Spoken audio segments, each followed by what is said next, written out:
Hello? Are you recording me? Why did I hear that noise? Yeah.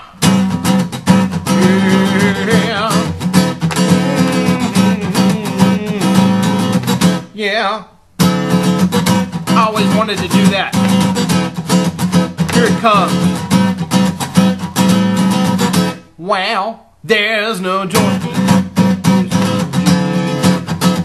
There's no joy like there is in Him. There's no joy like there is in Jesus. So get on your feet, come on and worship Him.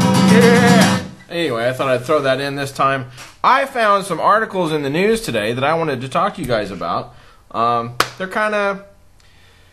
They move from good to sad. So, but anyway, I thought you wanted to hear about it. Oh my gosh. Now here's the good news. A politician, politics, poly meaning many, ticks or blood-sucking insects. You know how I feel about many blood-sucking insects. But anyway, Governor Perry, whoa, I mean, he's actually calling for Texas to pray. And I've got the link below, blogs.reuters.com. This is June 5th. Someone tweeted about this, and I had to look it up. Here's what this says here. Financial debt, terrorism, natural disasters, all big problems for the United States. Texas Governor Rick Perry, a potential Republican presidential candidate, thinks prayer might help. Quote, there is hope for America, and we will find it on our knees. Now, how many politicians are you going to hear say that, man? I mean, you know, in a holy light. Perry says an invitation to fellow Americans to join him for a solemn gathering of prayer and fasting for the country in August in Houston. Quote, right now, America is in crisis, Perry says in a message to the Response website. Quote again, we have been besieged by financial debt, terrorism, and a multitude of natural disasters. As a nation, we must come together and call upon Jesus to guide us through unprecedented struggles. Wow. Whoa, right on, dude. I mean, I don't know about your politics, but you're calling upon Jesus. Hello.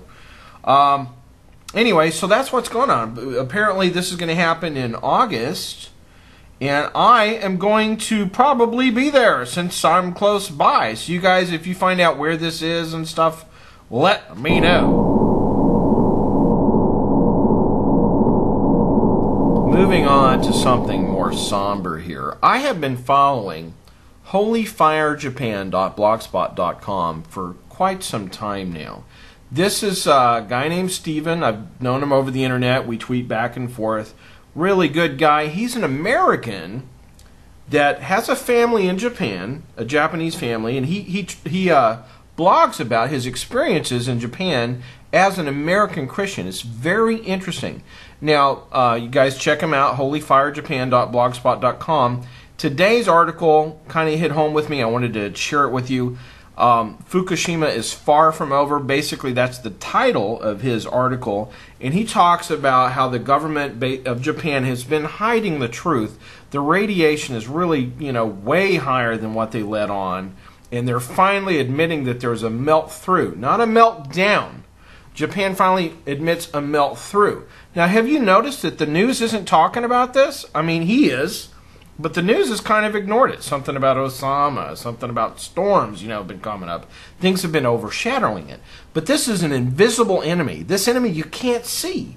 You can measure it with a Geiger counter, but it's not something that you can apparently, see. So people are just kind of like not paying attention, I guess. Anyway, he writes a lot about this. He has some footage of some genetically mutating flowers already. And these are on the other side of the island of Japan from where this happened, I think, if I'm reading that correctly. Yeah, the other side of Japan. Also, genetic mutations in births. A rabbit has been born without ears. That's what's going on. This is very sad, guys. This is much worse than Chernobyl from what I've been reading. And I don't know why this isn't mainstream news. This is huge. We got to pray for these guys. Pray for Stephen. Guys, follow his blog. My heart goes out to everybody in Japan and to Stephen. Man, if I was you, I'd come to USA, Anyway, Check it out, holyfirejapan.blogspot.com.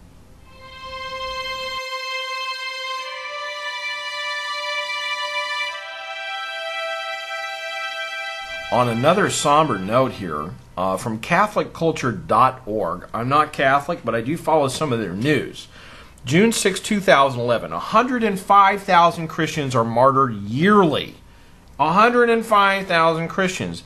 This shocking figure was disclosed by Italian sociologist Massimo Introvigne. Every 5 minutes, Introvigne said in his speech at this conference or whatever, a Christian is killed for his faith. This figure does not include, this figure does not include the victims of wars or wars between nations, but only the people put to death specifically because they're Christians. I'm going to put the link down. You guys need to spread this around. I know that we're all aware of martyrdom and so forth, but I mean, this is a big number, and it's time for the church to stand up. I mean, we've got Governor Perry calling for prayer.